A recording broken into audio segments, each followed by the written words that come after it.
the closing ceremony of this 2022 Brussels Global Forest Summit.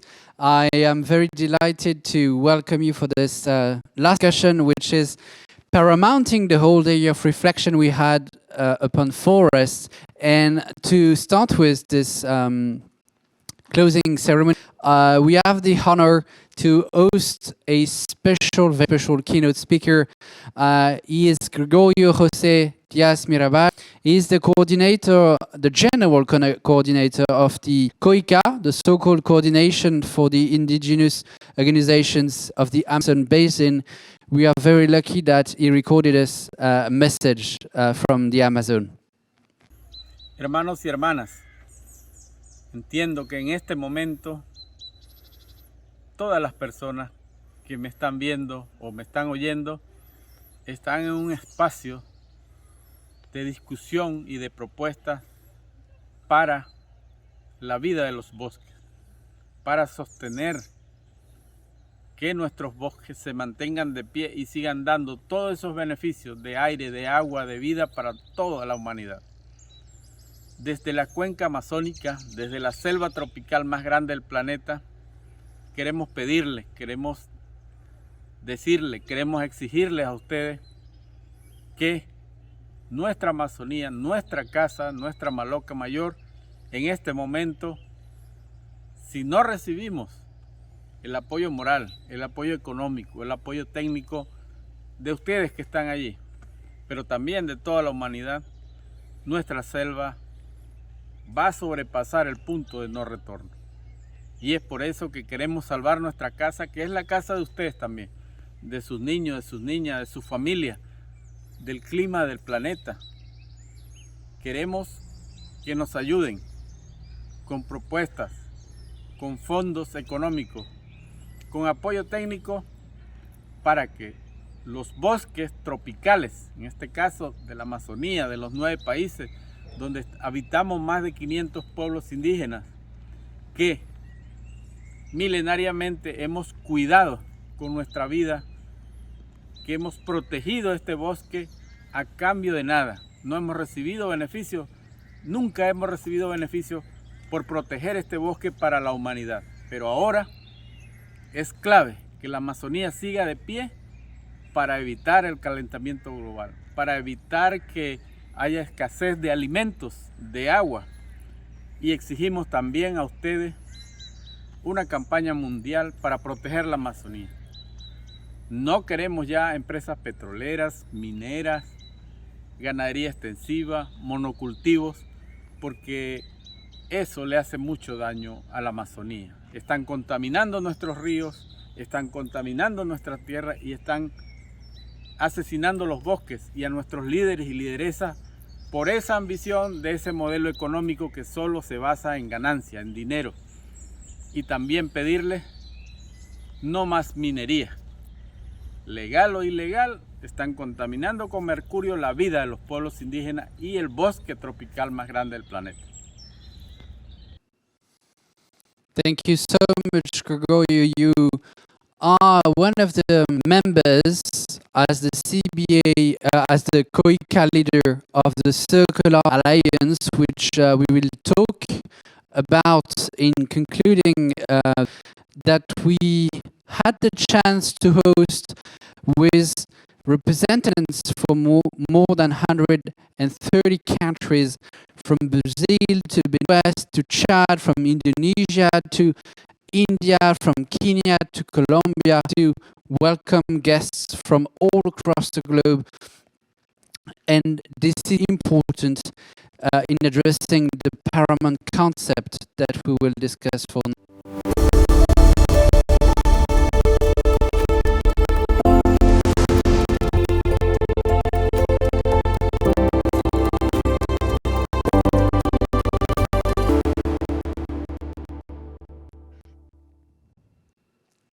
The full day around forest is not an easy task, and I'm therefore very pleased to ally with prominent speakers my fellow co-chair, of course, Stéphane, and CEO of Reforest'Action that we will talk about.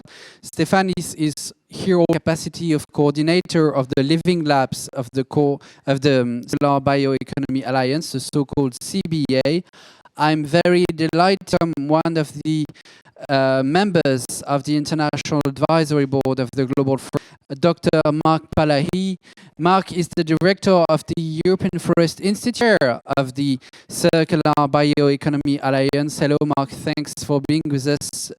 And also, Dr. Tiina Vahanen, Deputy of the Forestry Department at the UN Food and Agriculture. It's very important that we also close the gap, close the loop with the FAO. We had this morning UNEP Summit and FAO co-lead with UNEP, the UN Decade on Systems Restoration. Welcome, Tiina, and thank you so much for being with us tonight. This concluding discussion is meant to explore the concept of circular economy as the paramount idea and vision pave the way of this shift in the economy we all day through. And to discuss this idea, I'd like to go to Marc as the chair of the Circular Bioeconomy Alliance. What the circular bioeconomy means, it's a concept that we need to understand, that you've been and we would like you to let us know a bit more about this. Thomas, very much, and congratulations for the event. Stéphane, Tiina, it's a pleasure disclosing. Thomas, let me start first by emphasizing relying for more than 100 years on a fossil linear-based economy, as Stéphane in a previous session, we have basically arrived at a tipping point. In many respects, it has become too big for our planet. And in fact, the climate crisis, biodiversity crisis, and even the pandemic that we have experienced are not different as such. They are just different consequences of the same fundamental, our economic system. An economic system addicted to sources and to growth at all costs, that has failed to value our most important capital, our human health and well-being, nature. And having arrived at a tipping point, we need to rethink our economy if we want to rewrite our future. A new economy where life and not consumption becomes its true engine, purpose. A new economy that is powered by nature but prospers in harmony. This is what some of us call the circular bioeconomy. An economy that is powered by biodiversity. Because remember that biodiversity is a prerequisite for life to adapt and evolve in a changing environment. And therefore, a circular bioeconomy has to invest in biodiversity as the priority investment.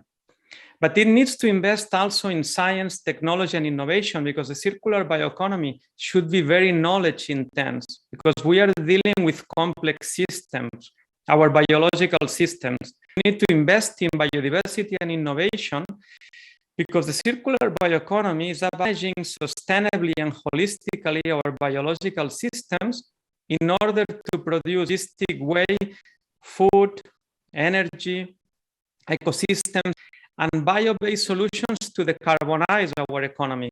All that while creating an economic prosperity.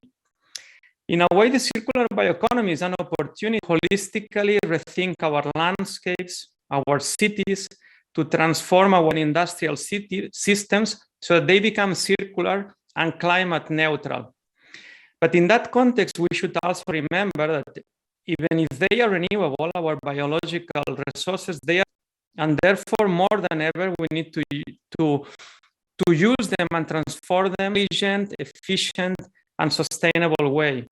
The advantage is that sustainably our biological systems, they are renewable and circular by nature. And this is why bio-based products can play a crucial role in decarbonizing our economy. And with new technologies and innovation, we have now the capacity to turn bioresources such as wood into a totally new range of solutions that can replace and environmentally outperform fossil products and non-renewables from sectors like construction, fashion. Stéphane was mentioning this in a session, chemicals, packaging, and transport. We should also remember the social implications of the circular bioeconomy, the cohesion prosperity that we can gain. And this is due to the fact that compared to sources, the way biological resources are distributed, owned, and offers great opportunity to distribute jobs in wider parts of the territory in rural areas. But to summarize, Thomas, I think that the circular economy, above all, is an opportunity to restore harmony between humanity, nature, and our environment. So much, Marc. It is very clear for a complex concept, but a powerful concept, as you outlined. I would like to measure the power of this concept with you, Stéphane, because we've been listing the challenges all the day: combating deforestation, enhancing reforestation in quality, fostering sustainable management. Those are huge challenges we need to take up. And I'd like to know how you see this concept of circular bioeconomy as a relevant, accurate, timely response to those questions we've been through. First of all, I'd like to highlight what has mentioned, the fact that suffer from our current economic model. It suffers from deforestation based on our current, and they suffer from climate change.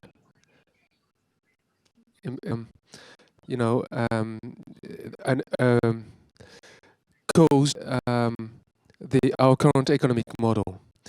So cannot, and Marc said that very well, we cannot continue that way. For forests, for us, and for all living entities on the world. Now, bioeconomy is about linking creative landscapes to value chain creation. That means we restore land where we increase biodiversity with carbon, where we create well-being and harmony, while creating value. So people can work where they live and not in that are far from home. So making these landscapes that go in the right direction, restoring, creating value at the same time, this is what circular bioeconomy is all about. Now, one thing that we really need to understand is that value chains are, bioeconomy can rely on innovation because there are a number of value created from the forest today we don't even imagine. I own a T-shirt. Marc offered this to me once again, and buildings are made of wood today. And I'm not talking about small houses, I'm talking things made of wood, 100%. And medicine from forest.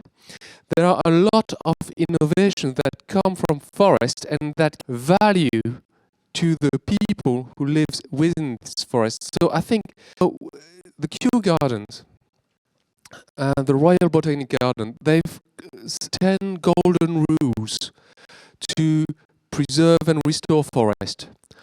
Is called make it pay.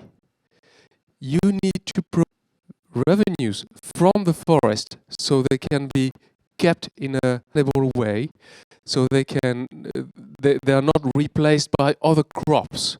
Circular bioeconomy is exactly this. You make it pay while still restoring biodiversity, storing carbon.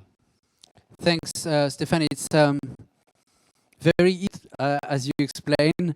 Tiina, you also at FAO won on bioeconomy implementation.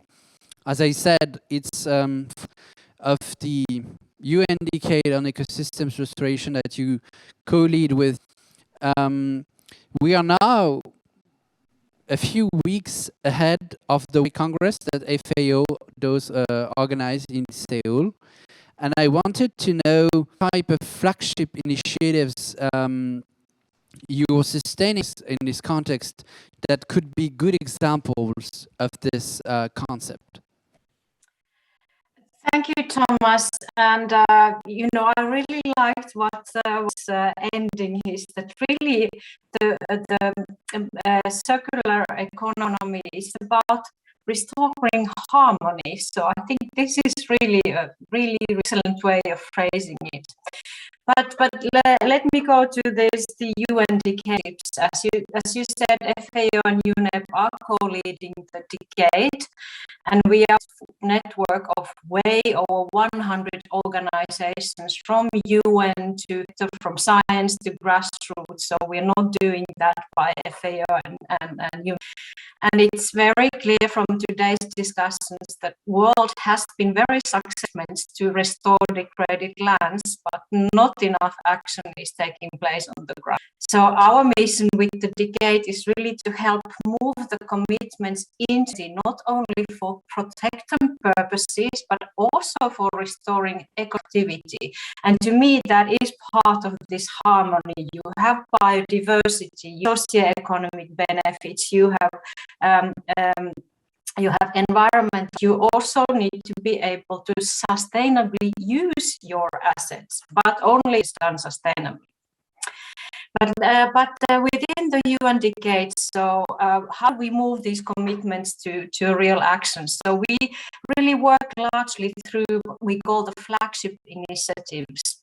Where countries now to submit flagship initiatives, this should be really biophysical areas where action is already going on and replicated and can be monitored. This flagship would be key vehicles for knowledge development and sharing, and they really would have potential to attract further financing and help really the world to scale up restoration. We have the deadline for these country submissions at the end of this month, but then we will continue on an on-rolling basis and include also other stakeholders. And yes, the flagship can also demonstrate and should also demonstrate how the restaurant is at the heart of the circular economy. In a nutshell, circular economy, so you know we need to give back to nature as much as we take from it. So indeed, we must restore. And I think, as I said, to do it in a way large environmental as well as economic and social benefits. Just a few examples of these flagships or potential flagships.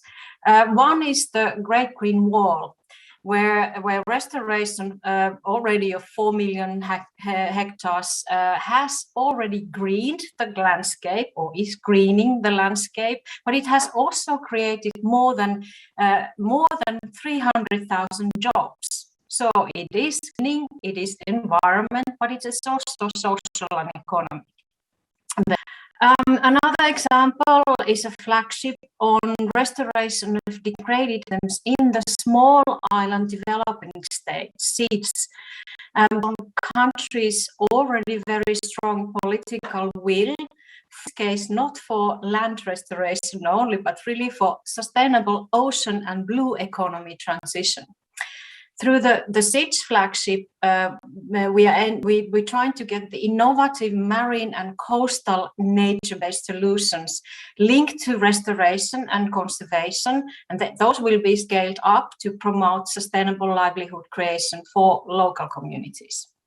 And just a third example could be what it's an initiative going on already called the Restoration Initiative.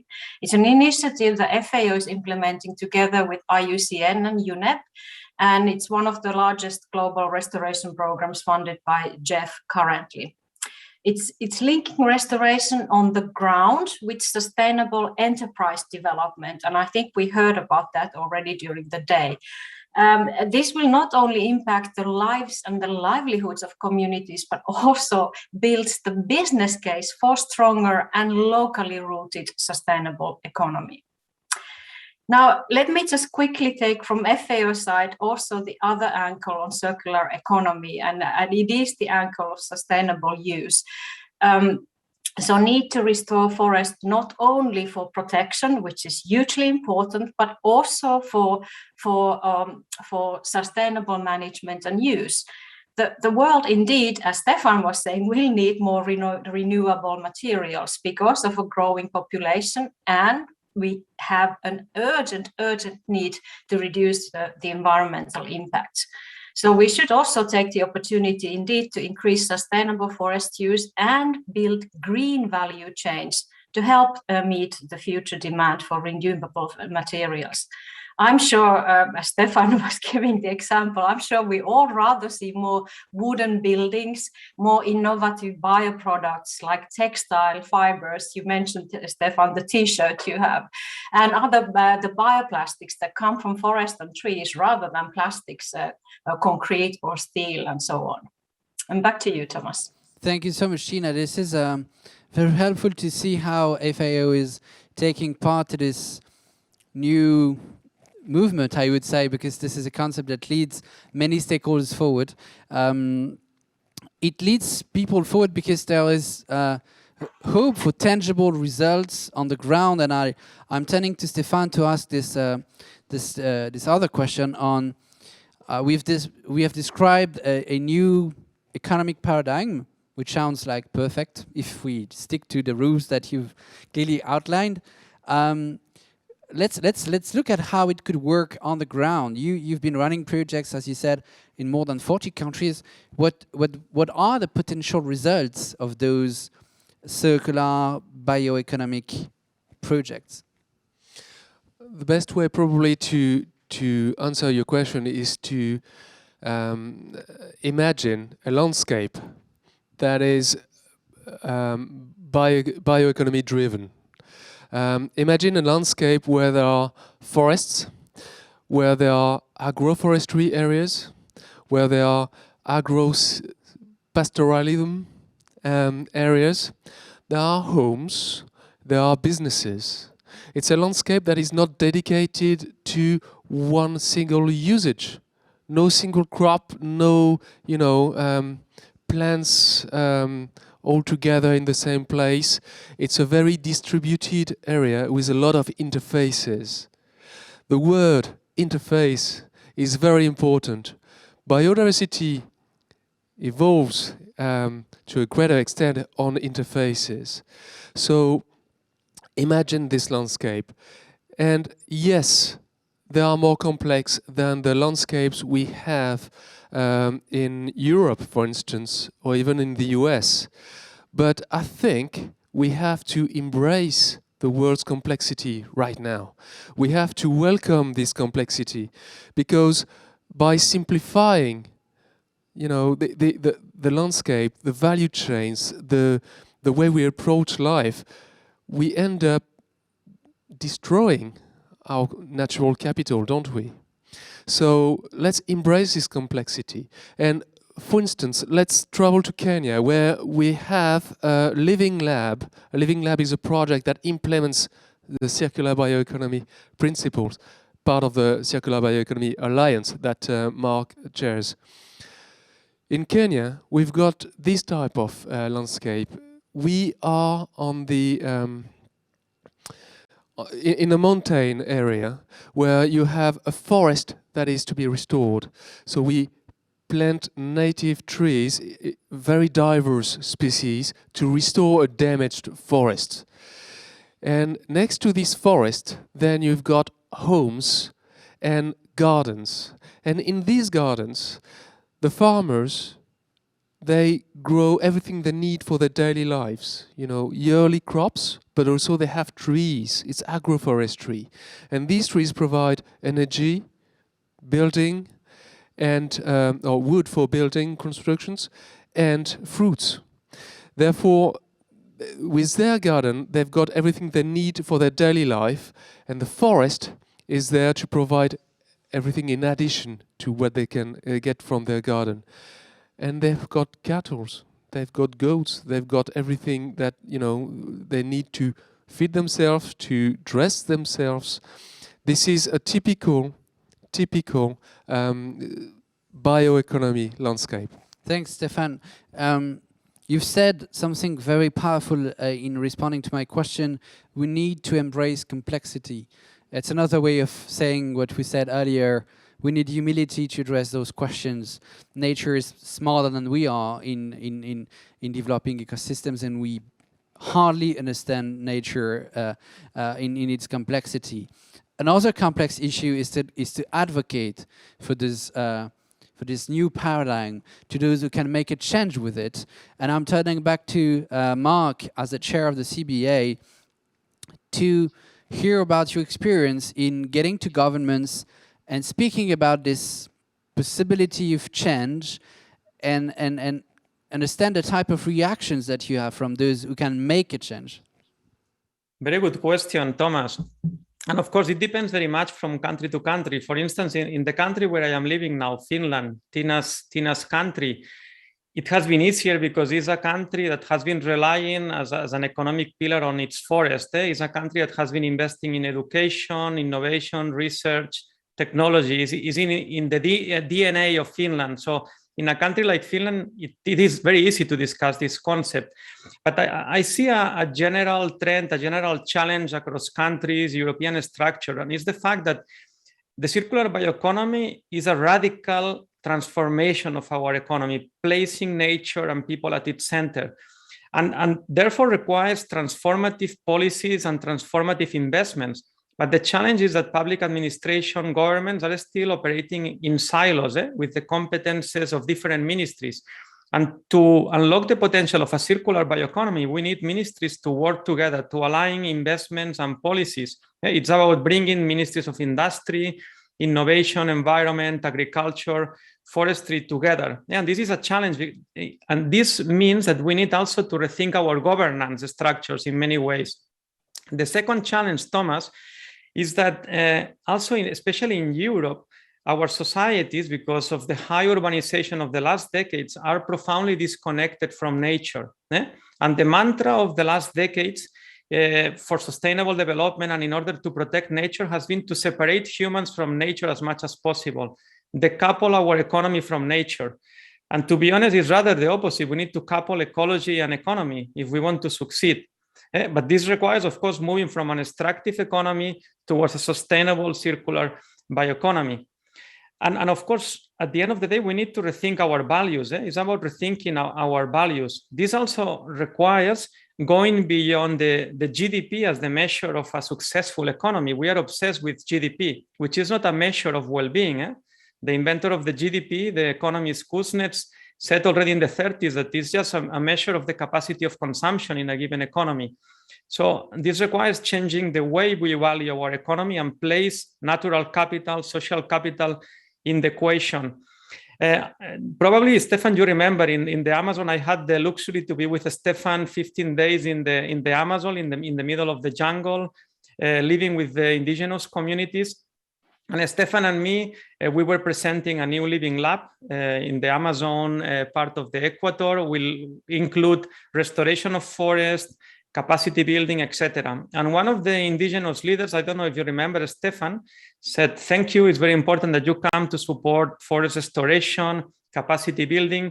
But remember that at the end of the day, you need also to contribute to restore the minds of those people living in the so-called modern world." He passed a message that at the end, you need to also rethink the values of the Western societies, because without rethinking the values, restoring the minds, we will not be able to restore the planet.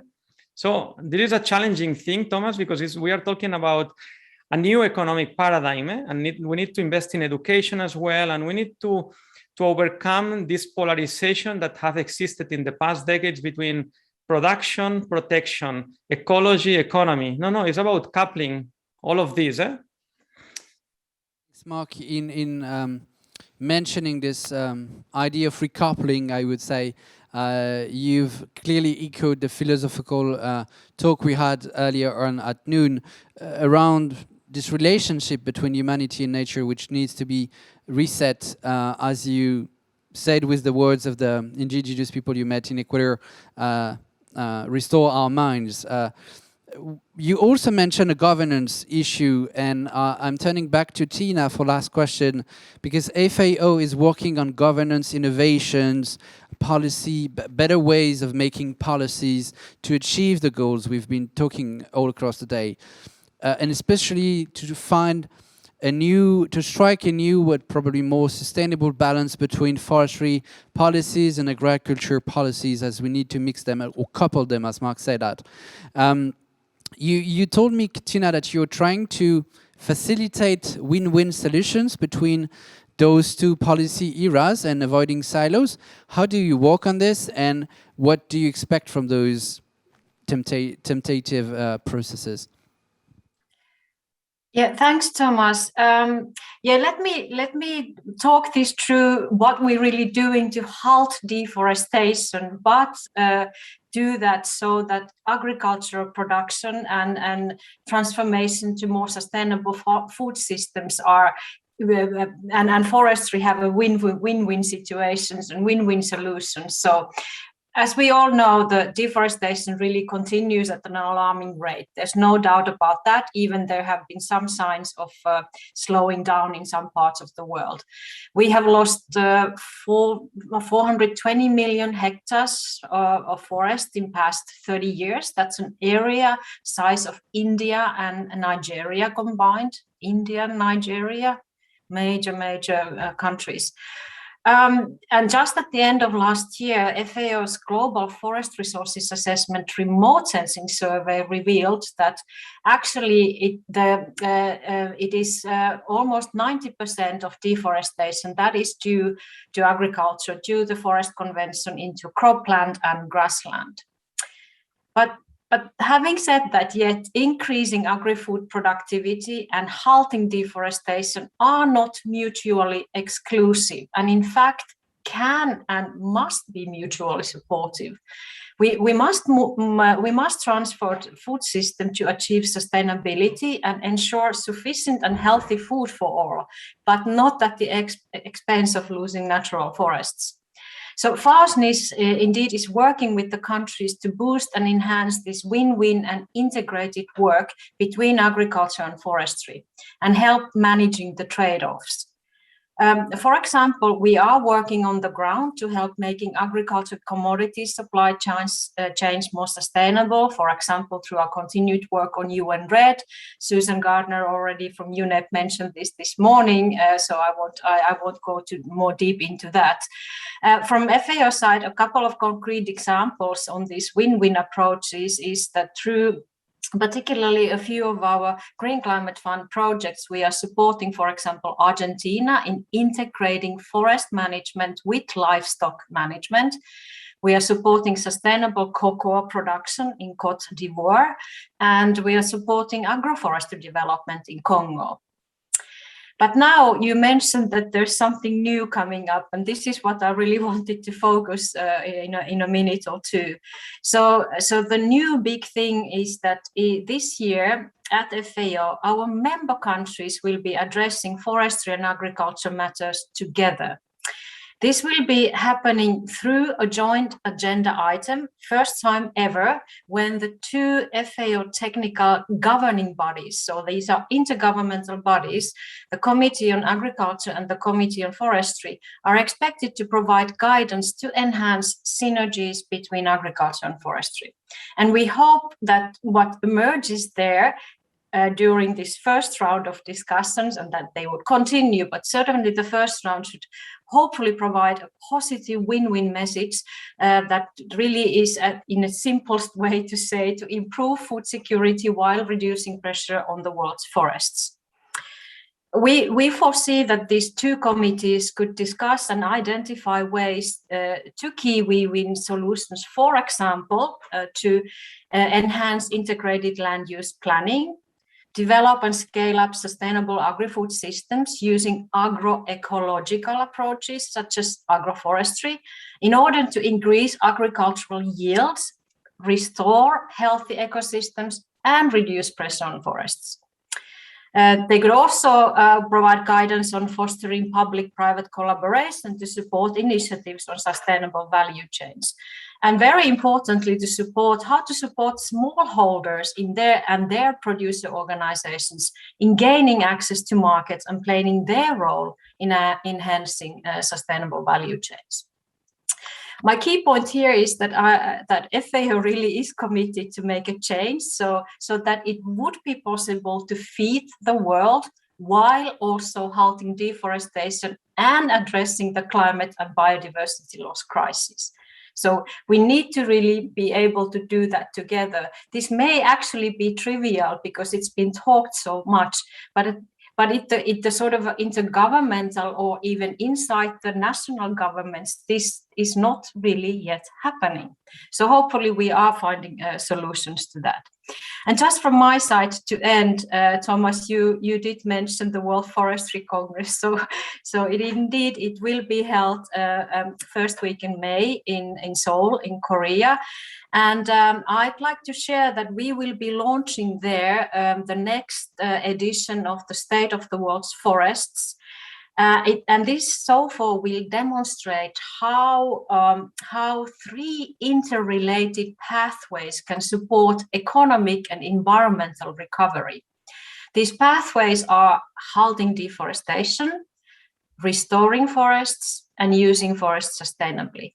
If this sounds familiar, it's not too far from the slogan of this summit, actually. So anyway, I just hope that as many as possible will be able to attend. I heard Marc will be there. Hopefully you both will be there, Thomas and Stéphane, and also the audience who's watching this. So thank you, Thomas, so much, and back to you. Thank you so much, Tiina. Thanks for the invitation. I do hope my carbon budget is not too enough to join you in Seoul, but at least indeed this message that was very important is passed, because the Global Forest Summit is not driven by any international organizations. It's a civil society-led event that is meant to echo those who lead by example, including the CBA we've been discussing today. So I'm happy you took the opportunity to highlight this very, very important event that takes place every 4 or 5 years, if I'm not mistaken. So it's a step we can't miss. By 2030, there won't be too many World Forestry Congress by the timeline we have to stick to.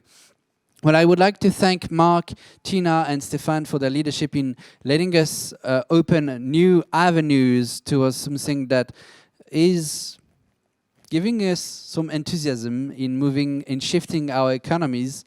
And we have a last but not least guest to talk about this issue. We are about to welcome His Royal Highness, the Prince of Wales.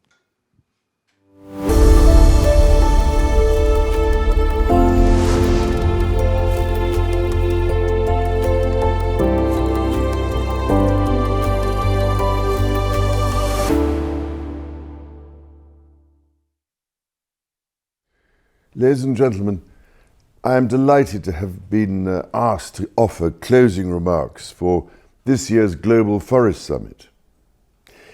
This second edition of the Global Forest Summit is absolutely critical to helping us catalyse the pledges made in the Glasgow Leaders' Declaration on Forest and Land Use at COP26, which brought together 141 countries representing more than 90% of the world's forests.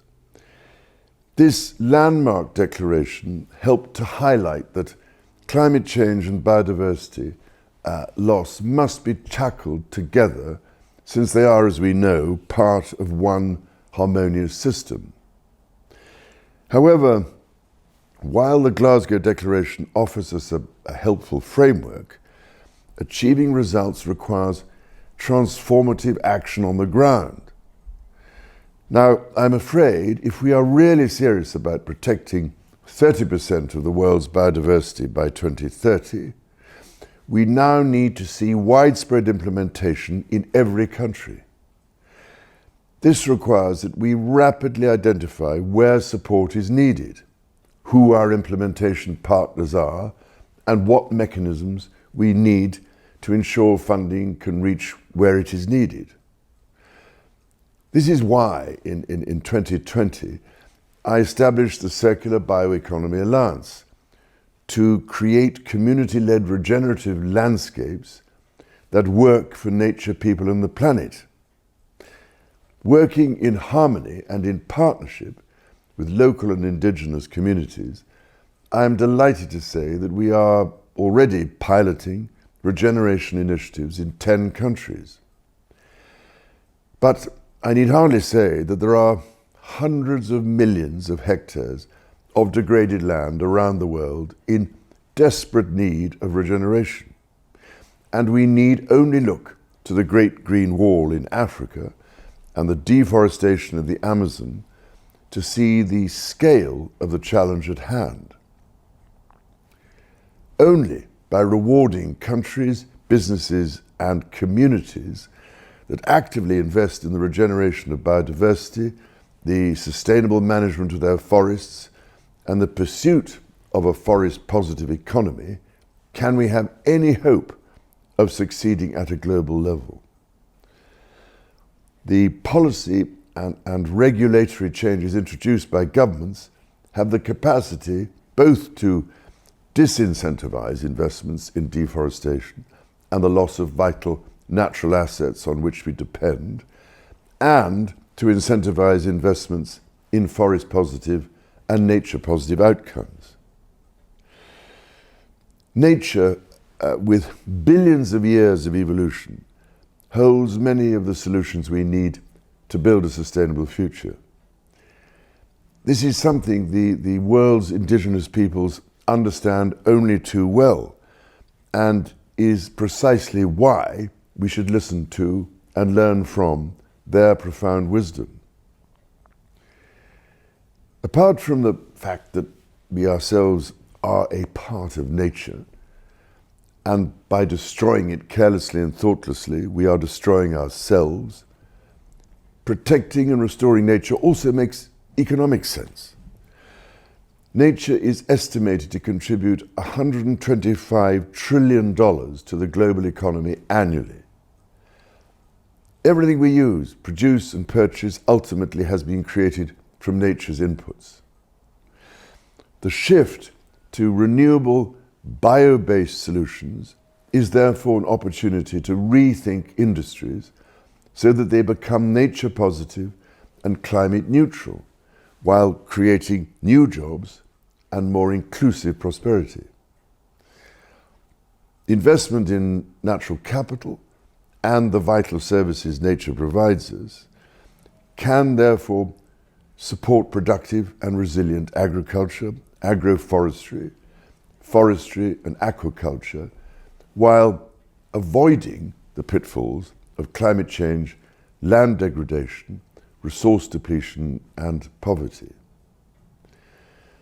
Ladies and gentlemen, all these measures would shift our economy onto a more sustainable trajectory. There is growing interest in investing in these solutions across both public and private sectors. Like so many people around the world, I am looking to you, ladies and gentlemen, for clear objectives, rapid action, and sustained effort over the coming decades with the right partners. Increasingly, it isn't the availability of funding that is the problem. It is well-defined projects that have national as well as local support. Ladies and gentlemen, my greatest hope is that this summit will have provided, at last, a real sense of the urgent systemic shifts that need to happen to deliver on the vision. Over all these years of my involvement with these critical issues, I have noticed how many commitments and pledges have been made, but never fulfilled.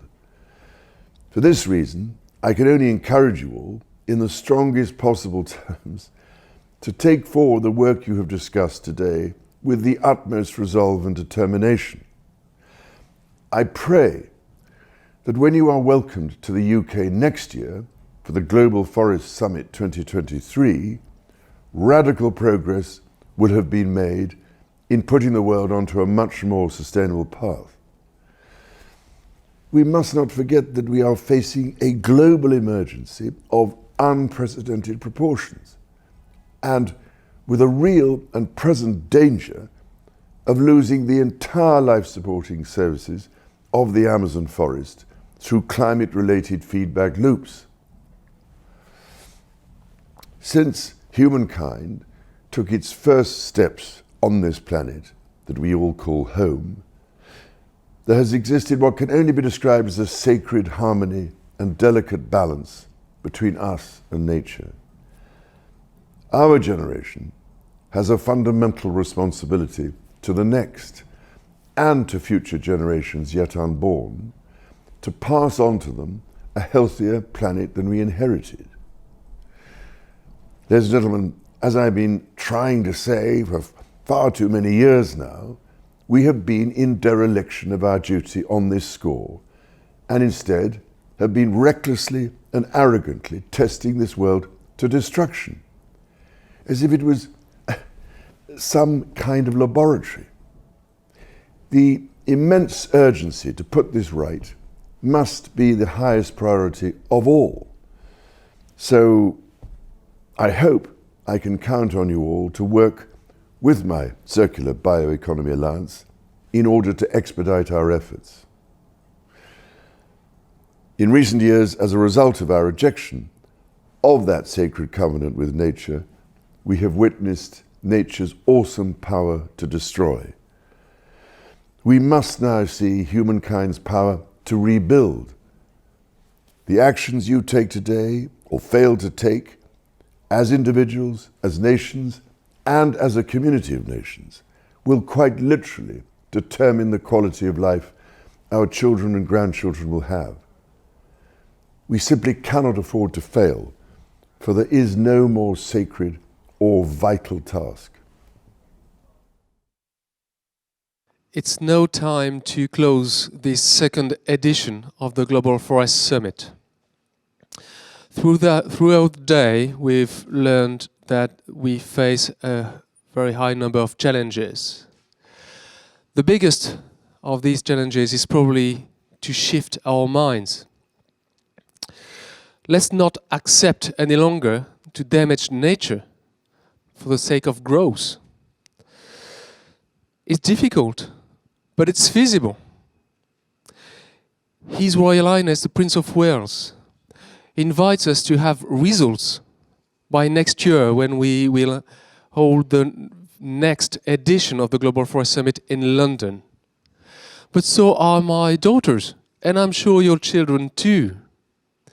So I hope this summit gave you knowledge, hope, and the willingness to drive change. Thank you very much for attending this Global Forest Summit, and thank you, Thomas, for organizing this with Reforest'Action. Thanks, Stéphane. As you said, it's about shifting our minds, and the GFS is forged in an alliance that probably helps this. It's the alliance of a think tank, the Open Diplomacy Institute, working on global governance of sustainability, and a B Corp company, Reforest'Action. This gives us what I would call a superpower. I would say independence in our mind shift, because it's a civil society-led event. We can ask every question we need. We can raise any challenge we need to address. And that is very, very powerful indeed. The other power we had is knowledge, the science that we got from the amazing advisory board we've composed this year, and we are very thankful of for being with us today, and all of course the year moving to London next year. Knowledge not only from this scientists and activists, but all the amazing guests we had today, including indigenous communities who have knowledge that is, I would say, experimental. We learn with them, in being with them, and that's what you've been testifying for the day with other speakers who came from those communities we had the chance to host. This is giving us the possibility to be demanding with ourselves because of the emergency of the topic we were dealing with. The other superpower we had is that we are not alone. This multi-stakeholder platform gives us an approach that brings together, in an inclusive fashion, stakeholders from NGOs, from businesses, from academia, from governments, from international organizations. And it enables us to keep hope and faith in the future, the future we want, and to combine influences, intelligences that we need to learn from in moving forward. Because we are looking for action, we are looking for delivery, we are here for accountability on promises and pledges. We've put together thought leaders because we think that action is probably what moves us forward. Project leaders who've shared their doubts, their questions, their hopes, their results with us. Policy leaders who share also with us their reflection on the boundaries of policy making. Business leaders who try to make this shift we've been talking about. This collaborative approach is very, very needed in addressing the need for combating deforestation, enhancing quality restoration, fostering sustainable management of forests, and obviously funding all those efforts. You can be part of this collaboration. This summit is a landmark that will repeat itself every year in a different city by 2030, but you can share your ideas, just like you've shared your questions all the day through, by email contact@globalforestsummit.org, in being part of this venture, because this is not about an event, this is about reflection and sharing best practices. The next step of the Global Forest Summit is to publish the report of today's debate and figures and facts and reflections and policy recommendations. And we will publish it probably by conference Stockholm +50 in June to make sure that we keep away from Brussels to London with knowledge that we've driven from those conversations. Because at the end of the day, that's what's going to make it possible to protect faster, to restore stronger, and to manage better. Thank you very much to all of you, to Stéphane, to Reforest'Action for having made this 2022 Global Forest Summit possible.